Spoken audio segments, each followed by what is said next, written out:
Andijonlik bo'lib turib Paxtavod tumani haqida video oling. Let's get.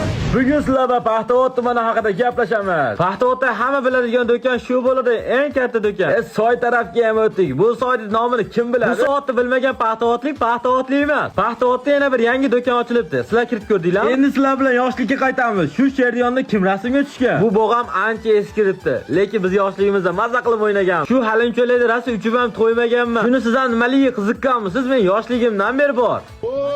Assalomu alaykum, brate. O'zimizni Paxtavodliklar kuzatamiz. Podpiska bosib qo'ying. Menimcha Andijondagi eng katta bozor bu Paxtavodda bozor bo'lsa kerak. Shanba bo'lishiga qaramasdan odam vaqti gavjuni ko'z tegmasin bu bozorimizga. Siz ham onangiz yoshligingizda she'rda turib narsa chiqib olay deganmi? Yoshlikda rasta qo'qardik, tashab ketdi deb. Paxtavodda patronlariga vaqti gap yo'q. Bu joyda hamma bilsa kerak. Ayronni zo'ri qalbimi qo'ri deganlarda kattaroq otiyoni zo'r ayron qo'yiladi. Shu do'konda zo'r kiyimlar bor ekan, ha? Nima qilyapsizmi?